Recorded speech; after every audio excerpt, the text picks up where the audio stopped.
Bienvenidos al Seminario Reina Valera, seminario creado por Gilberto Abels. Materia, oratoria. Lección número 2, estilo de la intervención.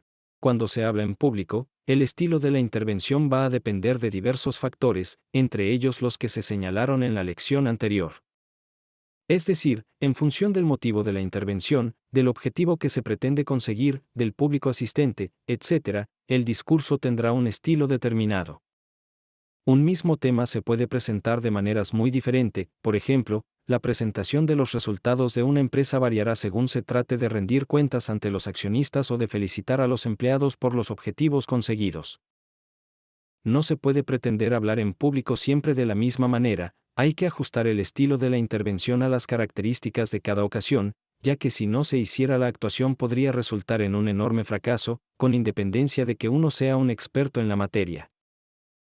Las características que definen el estilo de una intervención son numerosas: formal o informal, serio o desenfadado, sobrio o entusiasta, cercano o distante, riguroso o generalista, monólogo o participativo, con apoyo visual, proyector o no, etc. Ejemplos: discurso en un acto oficial será un discurso formal, sobrio y riguroso. Presentación de un proyecto técnico será un discurso muy técnico y preciso. El estilo puede ser más informal y cercano, se utilizará apoyo visual, posibilidad de preguntar, etc. Discurso de inauguración de las fiestas locales, informal, aunque no por ello menos preparado, entusiasta, divertido, con anécdotas, toques de humor, ironía, etc., cercano, etc. Palabras improvisadas en un banquete de boda, informal, familiar, entrañable, breve, etc. El orador buscará darle a su intervención aquella orientación con la que pueda lograr el mayor impacto posible con el público.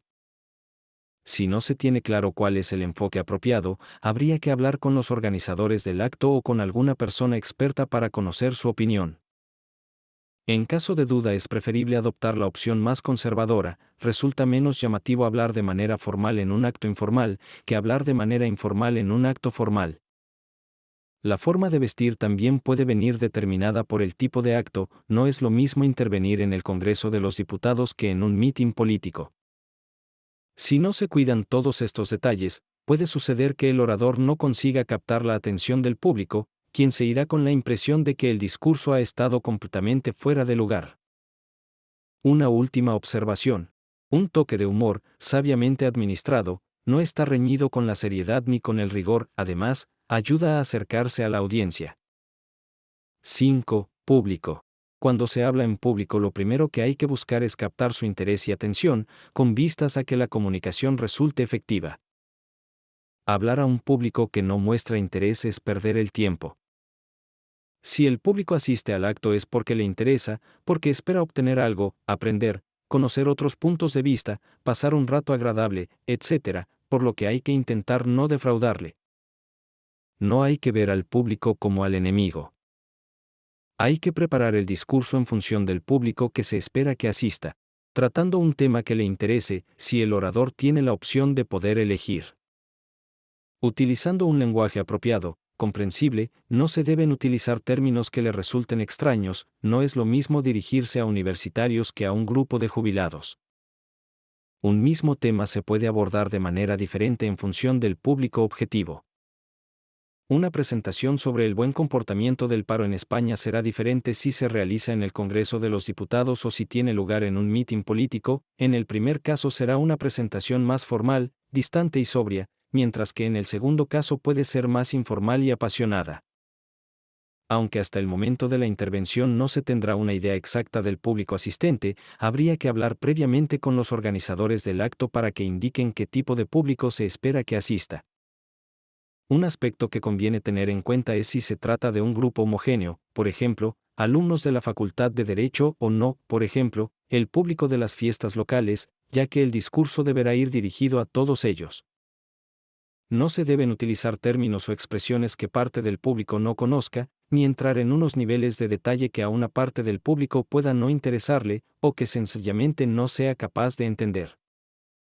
También hay que informarse del número previsto de asistentes. No es lo mismo dirigirse a 10 que a 300 personas. Esto influirá en la capacidad de interactuar, preguntar, debatir, etc., en la necesidad o no de utilizar micrófono, en los posibles medios de apoyo, pizarra, proyectores, etc. Si el público es numeroso habrá que hablar más alto, con independencia de que se utilice micrófono, aspecto que se tendrá en cuenta en los ensayos. Con pocos asistentes el estilo puede ser más informal, más cercano, frente a un estilo más formal cuando la audiencia es numerosa. Hay que tener en cuenta el posible conocimiento que pueda tener el público sobre el tema que se va a abordar, ya que esto determinará hasta qué nivel se podrá profundizar o qué vocabulario, más o menos técnico, se podrá utilizar. Un aspecto que también influirá en el discurso es si el orador conoce ya al público, ha participado en ocasiones anteriores, trabaja en la empresa, vive en el pueblo, etc., ya que esto podría permitirle darle a su discurso un toque de mayor cercanía, más informal. Hay que tratar de anticipar si el público va a estar de acuerdo o no con la tesis que se va a exponer y en el caso de que se prevean discrepancias, intentar conocer las razones de las mismas. En la exposición puede hacer referencia a otros posibles puntos de vista, tratarlos con rigurosidad y respeto, aunque indicando que no se coincide con ellos. También hay que considerar las preguntas más probables que el público pueda plantear, lo que permitirá llevar preparadas las respuestas. 6. Lugar de la intervención. El lugar de la intervención también determina en gran medida el tipo de discurso. El lugar imprime al acto su propia identidad, dándole una nota de mayor o menor formalidad. No es lo mismo intervenir en una pequeña sala de junta, en un auditorio, o desde el balcón del ayuntamiento. El orador debe conocer el lugar en el que va a hablar y tenerlo en cuenta a la hora de ensayar. Conocer sus dimensiones, si podrá contar con proyectores, pizarras, etc., si el estrado tiene una dimensión suficiente para poder moverse por él, si tendrá también la posibilidad de moverse entre el público, por ejemplo, en un aula universitaria, etc. Lo ideal sería, además de conocerlo, realizar allí el último ensayo general, el día previo al acto. Esto le permitiría familiarizarse con el sitio, lo que también contribuye en cierta medida a calmar un poco los nervios. Si uno no tiene posibilidad de visitar el local, al menos debería ponerse en contacto con los organizadores del acto para que le informen sobre sus características. Lo que no se debe hacer es no conocer el lugar donde se va a hablar hasta el momento de la intervención, no vaya a haber sorpresas de última hora de difícil solución, no dispone de proyector para mostrar las transparencias que se habían preparado, no hay un atril donde colocar las fichas de apoyo, el estrado es demasiado pequeño, etc. Se trata, en definitiva, de evitar cualquier imprevisto que pueda perjudicar la intervención.